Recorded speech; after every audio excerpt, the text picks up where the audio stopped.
estamos con un artista colombiano, un vallecaucano, Daniel Tejada. Él es un joven pintor y dibujante que viene trabajando en colectivos juveniles dentro de la ciudad, buscando crear nuevos espacios donde el artista se pueda manifestar. ¿Qué tal, Daniel? ¿Cómo vas? Buenos días, Canal 2. Muchísimas gracias por la invitación. Daniel, usted nos contaba que usted es pintor y dibujante. ¿Cuál es la diferencia entre ser pintor y dibujante? Qué buena pregunta. A ver, yo pienso que son diferentes maneras de poder representar las inquietudes. Lo que pasa es que el dibujo en mi vida siempre ha estado como presente porque las 24 horas del día, casi que cuando eras un niño tenías un lápiz o un lapicero a la mano. Entonces lo más inmediato era poder trazar, hacer líneas con ello, y por esto es que es mi interés como en el dibujo. La pintura viene siendo más como el momento donde me libero de todas las ataduras y logro exponer todas esas vivencias, ¿no? Es algo como mucho más impulsivo, diría, pero no creo que exista realmente como una diferencia. Creo que bueno, hay una cosa que es el color a través de la pintura, el óleo, lo que sea, cualquier material, y el dibujo sí algo más como inmediato, ¿no? Como un trazo. No sabría cómo poder explicar cuál es la relación, pero creo que una hace parte de la otra. Tanto al pintar estás dibujando, ¿no?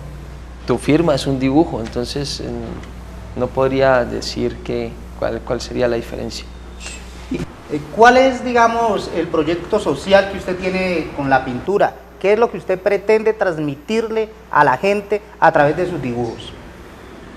Logro encontrar como un vínculo que luego de un tiempo de estar explorando la pintura me encuentro con dos trabajos que se llaman disertaciones metafísicas, que son creo que fundamentales en mi investigación, que es un poco como esa madurez de ese criterio artístico que a través del dibujo, ¿sí? Ahí entra como el dibujo que se vuelve un poco pintura, que son unas cosas a lapicero, unas obras a lapicero que vengo desarrollando, donde logro como poder relacionar la preocupación artística a través del dibujo con la preocupación de la pintura, ¿no? Pero reafirmándome como ser social, como perteneciente a un contexto en el cual lo uno no está separado de lo otro, sino que son dos cosas vinculantes. Hablar de arte es muy difícil, muy complicado, y explicar la obra sobre todo en sobremanera es realmente complejo, ¿no? Creo que siempre lo que uno dice es como una aproximación a lo que uno siente, dado que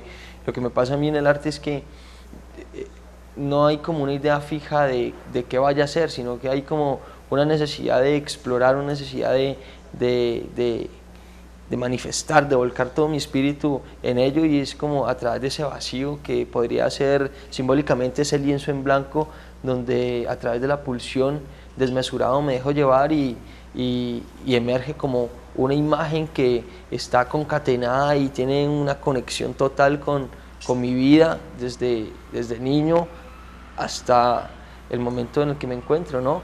Como todas esas preocupaciones como se van desenvolviendo en ello. Entonces por eso en las obras que van a tener la oportunidad de ver, van a encontrar cosas donde diría, no, pero acá hay dos tendencias, ¿no? Hay una serie que son unas pinturas y tal vez unas pinturas metafísicas, y hay unos dibujos que casi que no tienen nada que ver con lo otro, cuando yo pienso que todo está completamente amarrado, porque si es la pulsión lo que hacen hacer esa imagen, pues cómo va a estar separado. Igual no creo que el artista sea la persona que se proyecte una idea para representarla, sino que uno es un ser que necesita manifestar lo que le sucede, lo que pasa en tu ciudad, en tu contexto, y creo que las herramientas son como la vara que hace posible eso. Daniel, usted nos decía que usted trabaja con el lapicero. Háblenos un poco de esta técnica, de dónde sale, si es una técnica o una tendencia mundial dentro de la pintura, y cuéntanos cuál es la diferencia entre trabajar con lapicero y el otro tipo de arte que usted hace con colores. Bueno, no sé si, creo que sí, creo que a nivel mundial muchísimos artistas deben estar explorando el dibujo a través del lapicero y creo que hace muchísimo tiempo lo hicieron. Pues no tengo como unos precedentes muy claros, pero particularmente a mí me sucede que el lapicero, y eso sí lo tengo muy claro, fue como la primera herramienta que me cautivó, es decir, la tinta del lapicero me cautivó como artista que venía en camino siendo, ¿no? Uno no es artista porque estudió 5 años en una universidad, no, yo creo que uno es artista desde que nace, eso es lo que nos toca hacer y bueno, aquí estamos muy agradecidos por la tinta, ¿no? Por la textura que dejaba en el papel. Entonces recuerdo mucho que en el colegio, en la universidad, yo lo que hacía era dibujar y lograr hacer esa sombra del rostro. Entonces eso como que me impactaba, ¿no? Me cautivaba y veía que ahí había como una manera de poder mostrar la pintura a través del dibujo. El dibujo suele ser como la herramienta del grafito, del carboncillo, donde cualquiera que vea un dibujo pues dice, eso es un dibujo, ¿sí? Pero ya cuando era lapicero lograba como haber una relación con la pintura mucho más directa, y es que la gente, y eso es lo que sucede cuando ve mis obras, piensan que eso es pintura. Tengo unos dibujos a lapicero rojo, unos lapicero negro, y piensan que eso es tinta, ¿no? que eso es pintura, pero ya cuando se acercan encuentran que no, que es lapicero. Entonces creo que ese es como el fundamento, cómo poder vincular la pintura y el dibujo a la vez, ¿sí? Sin que no sea ni dibujo ni sea pintura. Lógicamente el lapicero es algo mucho detallado, ¿sí? Son cosas grandes que hago, ¿sí? Entonces es como recuerdo, y me van a perdonar aquí el público, Elías Haynes es un artista colombiano, él fue profesor mío de escultura y él decía algo que es muy verdadero, y era que el arte era como la masturbación, ¿sí? Y es verdad, porque cuando tú estás en eso, tú estás como metido en ese cuento de lograr, y cuando empiezas a ver que la cosa empieza a surgir, pues cada vez estás mucho más, casi que llegar al orgasmo, ¿no? Llegar al éxtasis total de la obra. Entonces eso es lo que pasaba, ¿no? El lapicero te volvía como esa vaina de la pintura que te mete y estás pintando y estás en eso, que a diferencia del dibujo es algo mucho más de el lapicero era como volverme pintor y a la vez dibujante. Entonces lo que hago es que utilizo el lienzo, ¿sí? Mis dibujos son lapiceros sobre el lienzo, porque el lienzo históricamente, ¿sí? Ha sido como el material que los artistas siempre han usado para sus obras. Creo que el lapicero como una herramienta, sobre todo urbana, ¿sí? Sobre todo de la producción en masas, ¿sí? Reafirma un poco mi contexto como ciudad, pero a la vez cuando en esos trabajos que son unos rostros, unos cuerpos que tienden a volverse algo abstractos porque se vuelven como unos paisajes, como unas ornamentaciones del dibujo, creo que puedo llegar como a ese punto. ¿Dónde tú trabajas? ¿Cómo realizas tu función de pintor?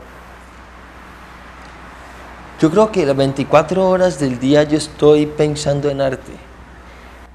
A ver, yo también soy músico de corazón, ¿no? Músico de alma, de tradición, por mi familia, por mi tía, la guitarra, el canto. Entonces yo creo que yo las 24 horas estoy pensando en arte. Creo que mi trabajo inicia desde la observación con todo lo que sucede a mi alrededor, ¿sí? Con los problemas políticos, sociales, porque un artista no está desvinculado de la realidad, ¿no? Al artista siempre se le ha tomado por como la persona que está por fuera de cualquier problema y está casi que en una nube, y eso es completamente falso, ¿no? Porque uno hace parte de este contexto y como tal está inmerso en él. Entonces todos los problemas sociales, políticos, económicos, religiosos, culturales, pues hacen parte y están de todas maneras vinculados en la expresión artística del artista. ¿Para usted es más difícil empezar que terminar? Sí, yo creo que para mí es más difícil empezar que terminar, porque al empezar, bueno, todo depende de qué artista eres, ¿no? Yo todo lo que hago hace parte de lo que sucede. Entonces yo nunca esbozo, nunca tomo apuntes de que yo quiero hacer esto porque está pasando actualmente esto, no, sino que yo simplemente tengo un deseo de pintar, es como una pulsión, es como un acto completamente pulsional, ¿sí? Donde ¡pah! Yo me desbordo, y la pintura es precisamente como el vómito del artista, ¿no? Como ¡pah!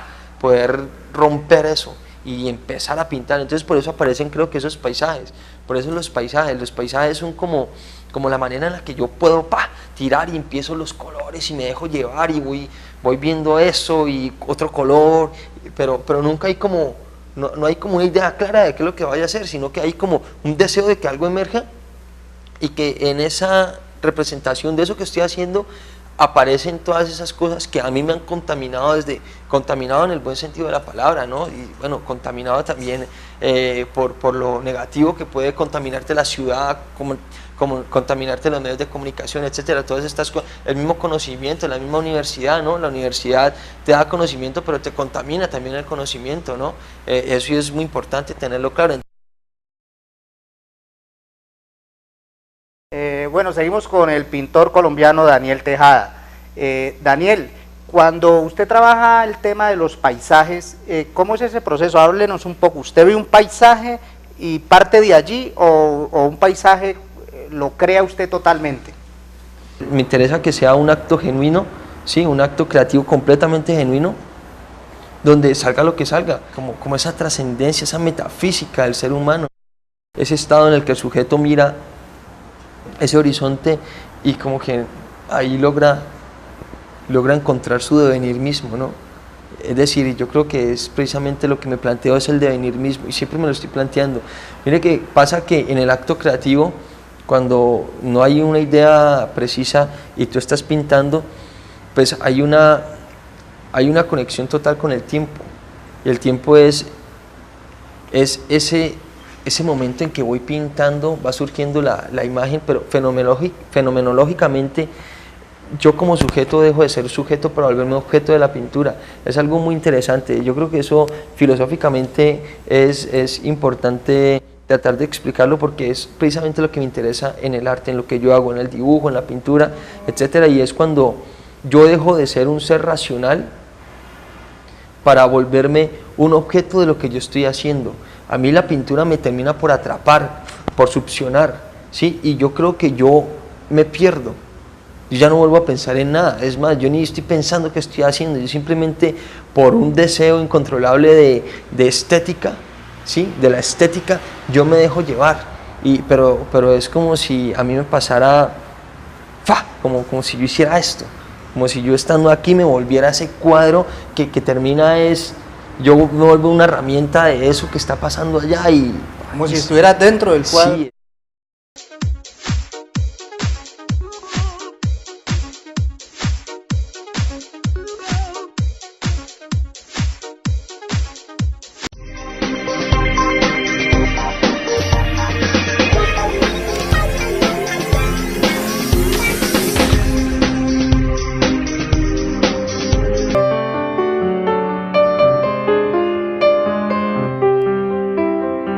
De nuevo, amables televidentes de Nueva York, los saluda José Alberto Tejada Echeverri, director del canal 2 de televisión de la hermosa ciudad de Cali, la Sultana del Valle en Colombia, un país latinoamericano que vive y conjuga lo que sentimos todos los hispanos y los latinos cuando estamos de paso o estamos viviendo o estamos trabajando allí en la capital del mundo, en Nueva York. Hoy quiero hacer un breve comentario sobre las medidas o las decisiones políticas que tomó Barack Obama y Raúl Castro, presidente de Estados Unidos y presidente de Cuba. En mi opinión, la decisión que tomó el presidente Barack Obama no es solamente una decisión inteligente, sino una decisión audaz y una decisión que en el caso de Colombia y en el caso de América Latina, yo diría que se convierte en la noticia del año. ¿Por qué? Precisamente en el año 2015 se están cumpliendo 60 años de que haya terminado la guerra la Segunda Guerra Mundial. Y estamos con esta decisión de Obama y de Raúl Castro desmontando quizás el último resquicio que tenía la Guerra Fría, que fue consecuencia de la Segunda Guerra Mundial. Una Guerra Fría en la que los dos colosos del siglo XX, Rusia y Estados Unidos, se enfrentaron por la geopolítica del poder.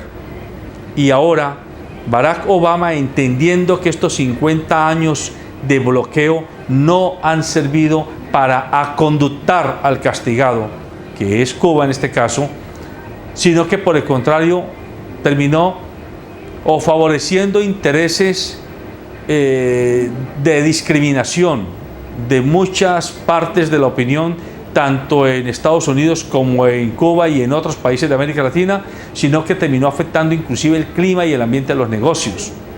La dinámica de la internacionalización que las empresas y las personas buscamos en pleno siglo XXI. Por eso creo que la decisión que han tomado estos dos presidentes, por una parte a Obama le permite forzar a que el aparato político americano termine entendiendo, y en este caso hablo de los republicanos, termine entendiendo que estamos en siglo XXI y que hoy, más que ese tipo de boicots, ese tipo de apartheid, que fue lo que significó el bloqueo, deben ser cambiados.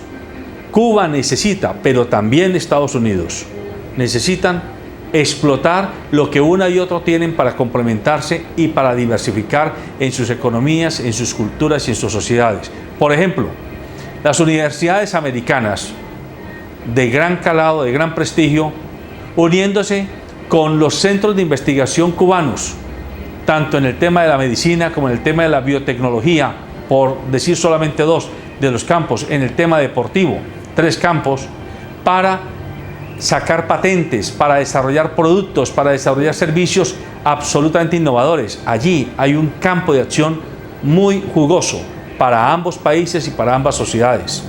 Otro campo, el campo de la industria de los productos alimenticios, nutricionales, de los productos ortopédicos, de los productos que tienen que ver con la movilidad humana, con el funcionamiento humano, que ya se salen estrictamente de lo médico para entrar en el diseño industrial, para entrar en la conexión entre la ciencia y la tecnología computacional y electrónica y microelectrónica, con factores de desempeño en nosotros, los seres humanos. Allí hay otro campo muy, pero muy importante para industrias de gran calado que se pueden desarrollar y que al final van a terminar beneficiando a ambas sociedades.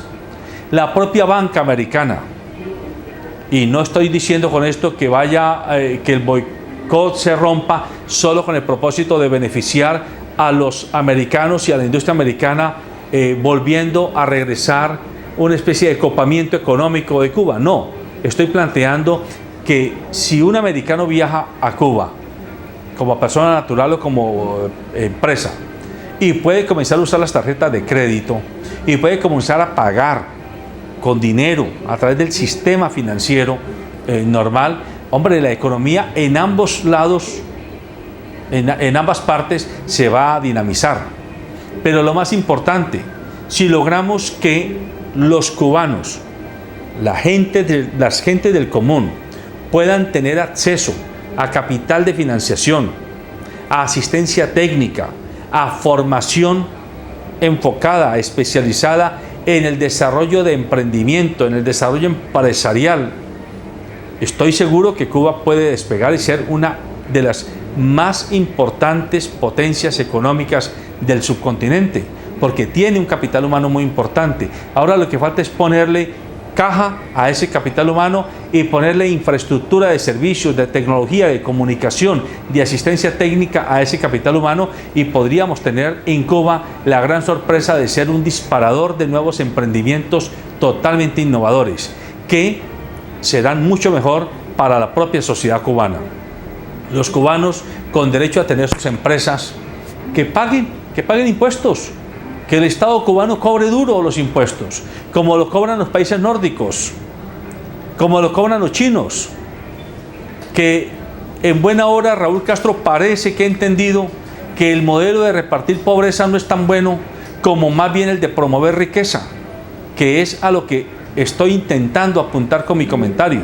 Es necesario que a los gobiernos, las sociedades, los forcemos a que impulsen políticas públicas y medidas como estas de connotación internacional que posibiliten que las gentes, que la sociedad organizada catapulten sus talentos, catapulten sus capacidades para generar más riqueza, y no que se niegue y se cercene ese derecho y esa libertad de emprendimiento, de creatividad, de innovación, para repartir sencillamente pobreza y resignación.